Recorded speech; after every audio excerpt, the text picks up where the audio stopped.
Dans ce nouveau podcast, je vous propose à nouveau une synthèse d'un des chapitres du guide d'éveil à votre vraie nature, moins de croyances, plus de conscience. Vous pourrez, au milieu de l'épisode, vous laisser guider dans une pratique signalée par un son cristallin. Dans le premier épisode, nous avons vu ce qu'étaient les croyances et comment elles s'installaient en nous. Nous avons aussi vu la différence entre l'humain, la personnalité, et l'être en nous.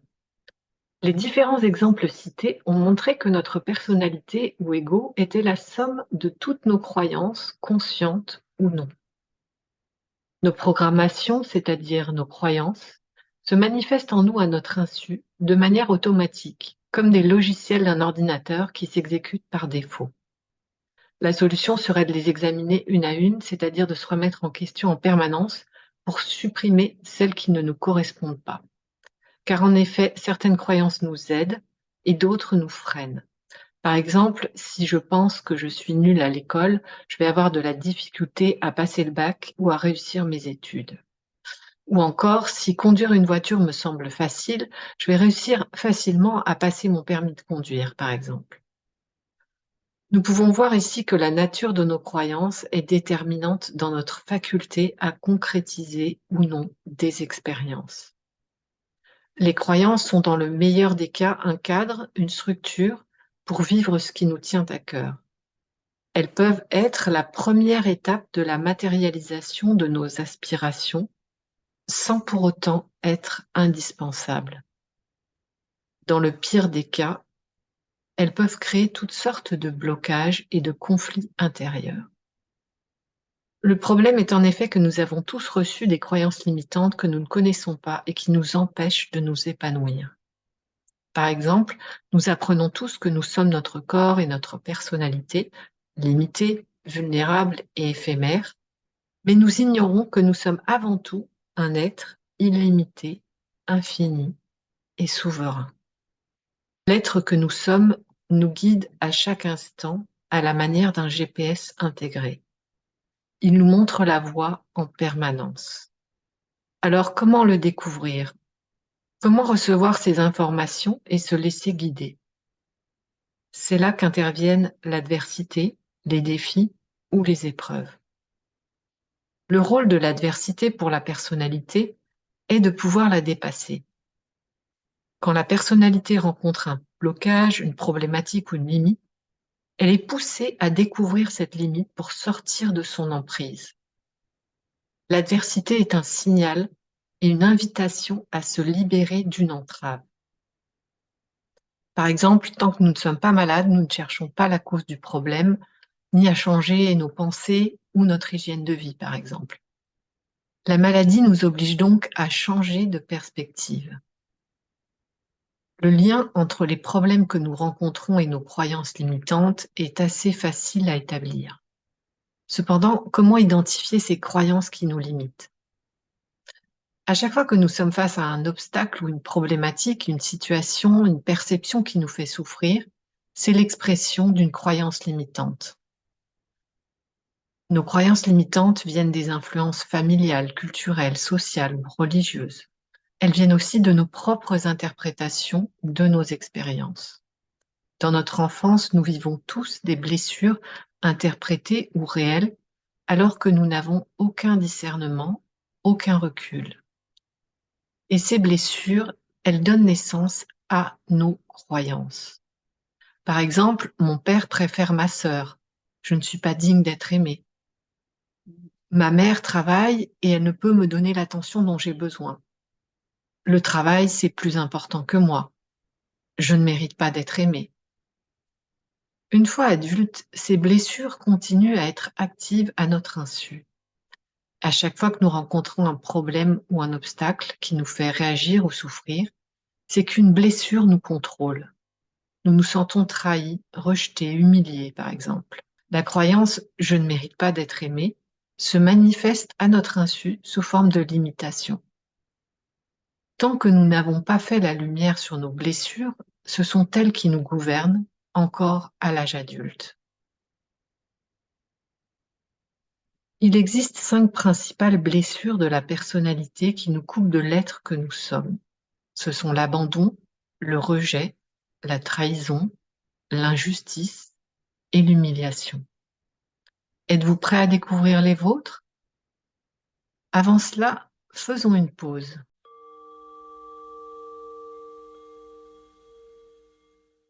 Que vous soyez assis ou allongé, prenez une profonde respiration. Sentez votre inspire et votre expire détendre toutes les tensions physiques et mentales en vous. En gardant le contact avec votre respiration, fermez les yeux et relâchez vos mâchoires, vos tempes, votre cuir chevelu. Puis, avec la lumière de votre conscience, descendez le long de votre nuque et laissez cette lumière détendre toute cette zone sur son passage jusqu'aux épaules. Votre regard intérieur descend maintenant au niveau de votre poitrine, dans votre cage thoracique. Joignez vos mains au niveau de votre cœur, devant votre poitrine. Et sur votre prochaine inspiration, montez avec douceur vos mains au-dessus de votre tête. Vos bras s'élèvent. Puis à l'expire, tracez un cercle tout autour de vous avec vos bras tendus en les ramenant le long de votre corps. Recommencez. Inspirez, montez les mains jointes au-dessus de la tête. Expirez, tracez un cercle bras tendus autour de vous. Ce mouvement dénoue les tensions et libère l'énergie dans le cœur. Recommencez une dernière fois à votre rythme. Inspire, montez les mains. Expire, tracez un cercle tout autour de vous. Laissez vos bras ballants. Détendez vos épaules. Sentez le poids de vos bras et de vos mains totalement relâchés et libres. Vous êtes calme et vous êtes en toute sécurité. Explorez à présent l'espace dans votre cage thoracique. Voyez ce que vous ressentez à l'intérieur, ce que vous percevez. Et si vous ne ressentez rien, seulement le vide, osez y plonger. Peut-être sentez-vous une lourdeur, un pincement au cœur ou une tension. Pouvez-vous reconnaître ce qui est là pour vous et en prendre soin? Comme une mère ou un père prendrait son enfant blessé dans ses bras. Lorsque nous nous donnons l'amour dont nous avons besoin, tout s'apaise, se réunifie. Lorsque nous nous blâmons ou nous rejetons, nous créons une résistance et renforçons la division en nous. Posez à présent vos mains sur votre cœur et respirez. Laissez sortir tout ce qui a besoin d'être évacué sur l'expire. Vos mains sur votre cœur vous donnent toute l'énergie de votre propre amour, même si vous ne savez pas ce dont vous avez besoin précisément. Laissez vos mains diffuser l'énergie dans votre poitrine. Peut-être sentez-vous une chaleur émaner de vos mains. Laissez-la pénétrer dans votre poitrine. Puis quand vous serez prêt, ouvrez vos yeux et reprenez contact avec l'endroit où vous êtes. Sinon, appuyez sur pause.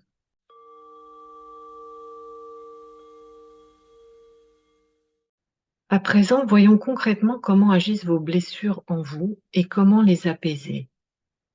Connectez-vous à un problème, une limite à laquelle vous êtes confronté actuellement dans votre vie. Considérez que vous n'avez pas la réponse dans vos croyances mentales, mais que la réponse est ailleurs en vous. Comment y accéder? En faisant le calme mental, comme nous venons de le pratiquer, afin que la réponse puisse émerger. En osant déposer votre problématique ou votre question dans l'espace vide à l'intérieur de vous. Autrement dit, il s'agit de faire taire vos pensées pour que vous deveniez réceptif à la connaissance infinie et illimitée de l'être en vous. Non pas une connaissance exhaustive totale, mais les informations dont vous avez besoin à un instant donné. Celles qui vous permettent de retrouver la légèreté. Celles qui vous permettent de faire un choix en accord avec vos vrais besoins. Cela peut demander du temps et de la pratique. Tout dépend des blessures actives en vous et de votre capacité à faire le calme. En effet, si vous ne tenez pas de réponse, mais au contraire de l'énervement, de la nervosité ou une résistance, c'est que vous êtes toujours sous l'emprise des blessures de votre personnalité. La première étape est de répondre aux besoins indiqués par vos blessures. Nos blessures parasitent la réceptivité à la guidance intérieure permanente de l'être. Les blessures non reconnues génèrent un brouillard intérieur, un brouhaha et de la confusion. Vous trouverez de précieuses pistes pour identifier et répondre à vos besoins dans le livre Moins de croyances, plus de conscience. Enfin, toute discipline favorisant le calme et la paix intérieure vous aideront en parallèle dans ce processus d'unification de la personnalité et de l'être. Je récapitule. Nous avons vu aujourd'hui que les croyances forment la structure de notre personnalité. Elles composent un ensemble de pensées comme du prêt-à-penser, une programmation qui nous permet de concrétiser nos expériences, de penser, d'interagir, de nous déplacer ou de créer. Cependant, nous pouvons aussi le faire à partir de la conscience de l'être que nous sommes et de notre ressenti. En considérant que notre mental ne sait pas, mais que la réponse est ailleurs en nous. En faisant le calme, nous laissons émerger à notre conscience les informations dont nous avons besoin dans le présent.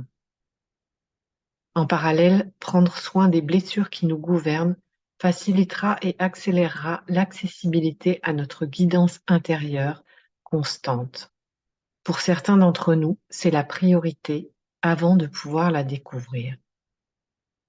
Dans le prochain épisode, nous explorerons un autre chapitre du livre Moins de croyances, plus de conscience.